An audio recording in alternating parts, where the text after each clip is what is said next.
Bonjour à tous et bienvenue sur Celeb Podcast. C'est parti pour les news du jour.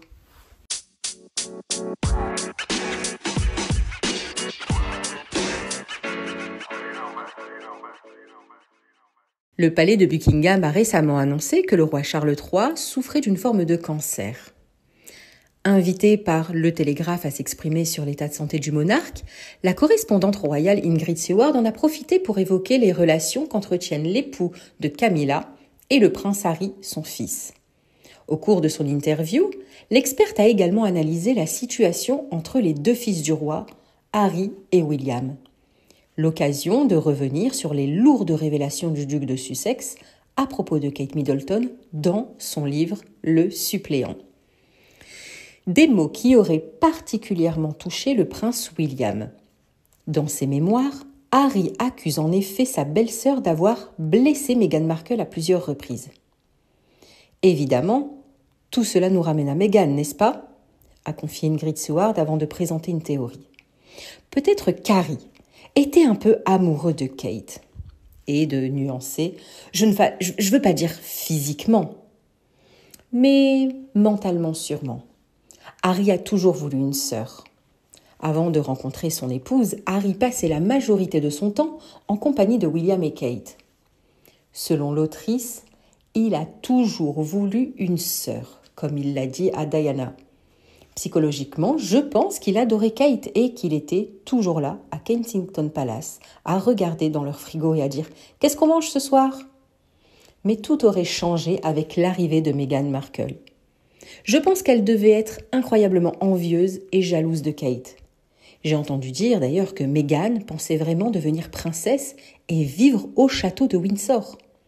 Au lieu de cela, William et Kate vivaient dans cette belle maison pendant qu'ils étaient coincés à Nottingham Cottage, dans ce qu'Harry avait coutume d'appeler son taudis, a rapporté Ingrid Seward.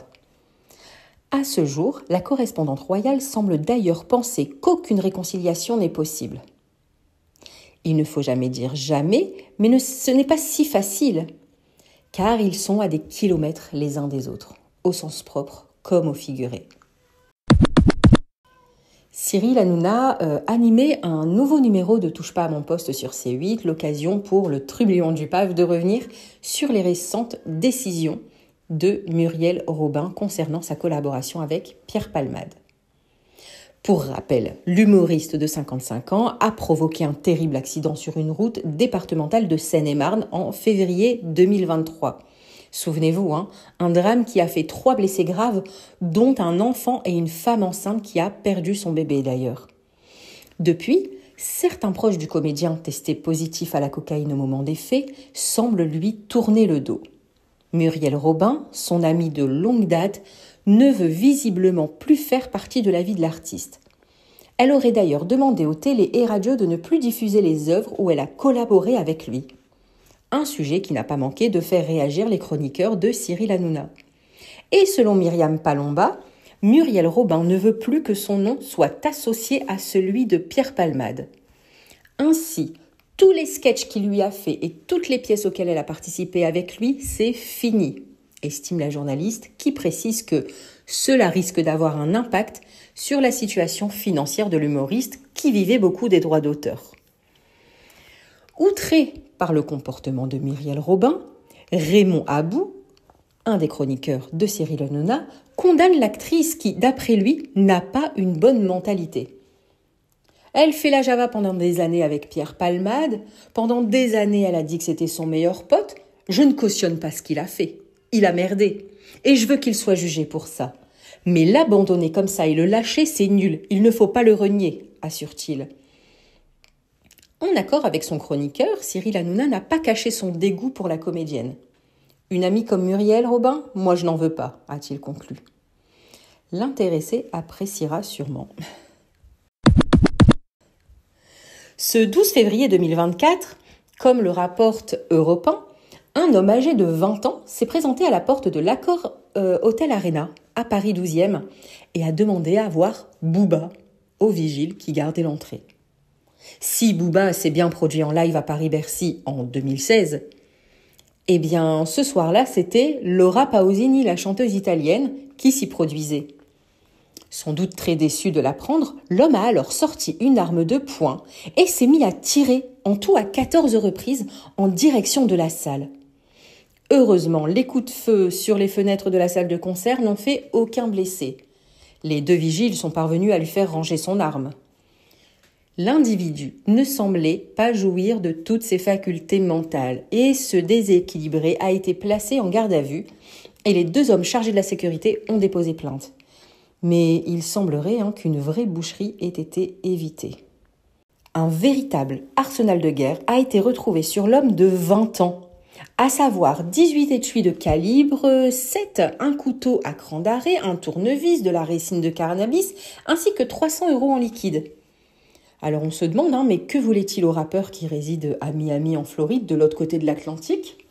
Eh bien, affaire à suivre. La nouvelle a surpris les fans. Ce jeudi 8 février, Tony Parker a annoncé sur son compte Instagram sa séparation avec Alizée Lim, avec qui il était en couple depuis 2020. Après 3 années de vie commune, Alizée et moi avons décidé de mettre fin à notre relation. Aucun commentaire supplémentaire ne sera fait à propos de cet aspect de ma vie privée. Merci pour votre compréhension. Peut-on lire dans sa story Instagram. Une annonce surprenante pour les abonnés du sportif puisque le couple semblait filer le parfait amour. Sur les réseaux sociaux, ils n'hésitaient pas à partager plusieurs clichés de leur quotidien ensemble et de leurs vacances, s'adressant régulièrement des tendres messages. En 2016, le couple mythique Brad Pitt et Angelina Jolie annonçaient leur divorce après plus de 12 ans d'amour. Depuis, les 2 anciens époux se disputent sur de nombreux points. Parmi eux, leur propriété, le château de Miraval, situé dans le Var. Un domaine viticole acheté par les 2 stars dans lequel ils se disent oui en 2014. À l'époque, Brad Pitt possède 60% des parts et Angelina 40%. Pour partager les 30 hectares à parts égales, la star de Fight Club décide d'offrir 10% de ses parts à son épouse comme cadeau de mariage. Le divorce prononcé, Angelina Jolie prend la décision de vendre ses parts à Yuri Shefler, un homme d'affaires à la tête d'une entreprise de vodka russe. Une vente que n'a pas approuvée Brad Pitt, qui a très vite réclamé les 10% offerts à son ex-épouse en raison d'un deal pas respecté. En réponse, la marque de vodka poursuivait l'acteur pour faute de gestion. Selon les informations dévoilées par Nice Matin, ce lundi 5 février, la Cour d'appel de Nîmes a finalement donné raison à Brad Pitt et a annulé une procédure visant à remettre en cause la gestion et la gouvernance du domaine. Et ce vendredi 2 février, Brad Pitt remportait une nouvelle victoire. Le tribunal du Luxembourg a accordé à l'acteur les 10% des parts, lui rendant provisoirement son statut d'actionnaire majoritaire dans la société écran qui contrôle Château Miraval. Dans quelques semaines, une nouvelle décision sera rendue. De son côté, Brad Pitt ne décolère pas et poursuit sa bataille juridique. Il a saisi la justice américaine et luxembourgeoise afin d'obtenir l'annulation de la vente par Angelina Jolie à Yuri. Les rumeurs sont confirmées. Après son show exceptionnel lors de la mi-temps du Super Bowl, dimanche 11 février, Usher a dit oui à la femme de sa vie, Jen Goycochea.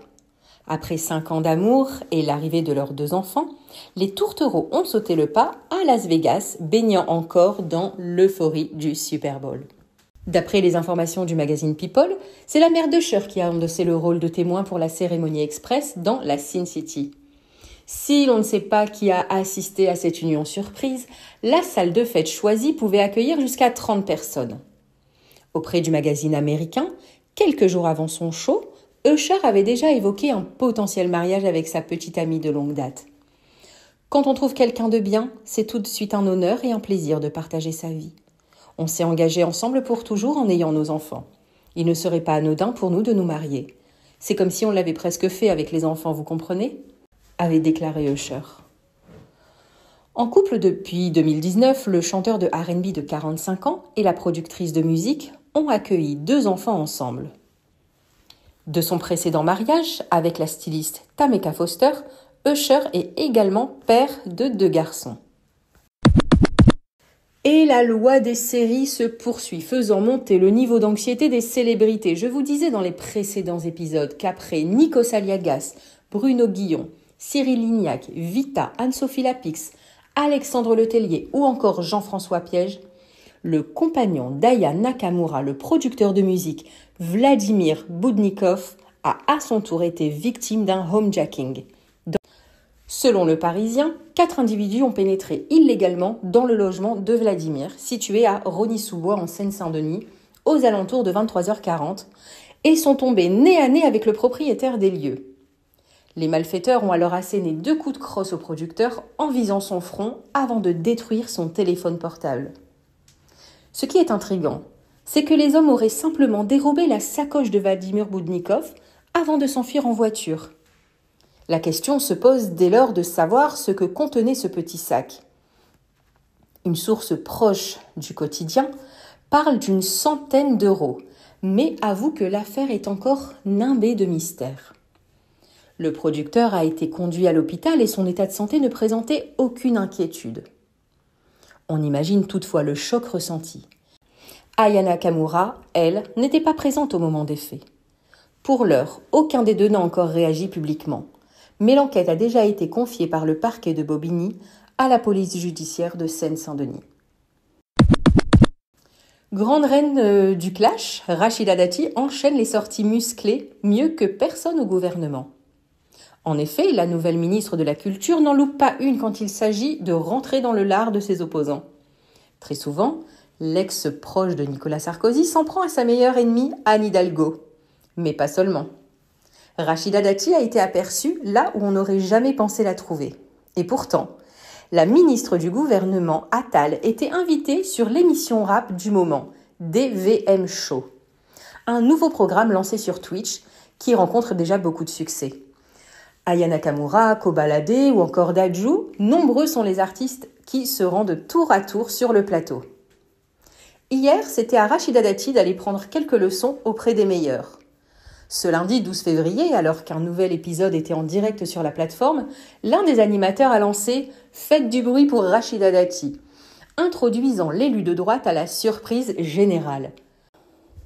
Sur le plateau, la maire du 7e arrondissement de Paris a tenu à exprimer son avis sur la musique urbaine avant d'inviter les animateurs à tourner un prochain épisode au ministère de la Culture. Le moment a été repartagé de nombreuses fois sur les réseaux sociaux. Il faut dire que Rachida Dati, dansant aux côtés de Dadju et Taïk, qui scandent son nom en musique, on ne voit pas ça tous les jours. L'histoire de la vie de Lisa de Blackpink va être transformée en roman et les fans sont impatients.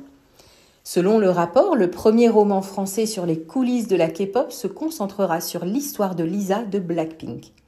Le roman a été écrit par un jeune auteur français, Dufresne Lamy, et sera publié par l'éditeur J.S. Lattès, connu pour ses romans comme Steve Jobs et The Da Vinci Code. Julien Dufresne Lamy a également confirmé avoir écrit un roman centré sur la vie de la membre Blackpink sur les réseaux sociaux. Il a écrit « Très heureux d'avoir travaillé sur ce projet pendant 3 ans, en espérant que cela ravira les Blinks. » Il s'agira du premier roman influencé par la vie d'une chanteuse de K-pop et qui sera publié en français. Comme la chanteuse inspire profondément l'écrivain, le livre sur les idoles de la K-pop mettra plutôt l'accent sur la vie de la star thaïlandaise. La star de K-pop a été récemment traitée comme une invitée d'État en France. L'idole était présente au Gala des Pièces jaunes 2024 à l'Accor Arena de Paris le 26 janvier. Elle a interprété ses chansons solo Lalisa et Monet sur scène et le spectacle était organisé par la Fondation des Hôpitaux de Paris, dirigée par l'épouse du président français Emmanuel Macron. Plusieurs grands artistes se sont produits, dont Lisa, Stray Kids, Maroon 5, A$AP Rocky et Pharrell Williams. Et voilà, c'est fini pour aujourd'hui. J'espère que cet épisode vous aura plu. On se retrouve demain pour de nouvelles news. Ciao, ciao!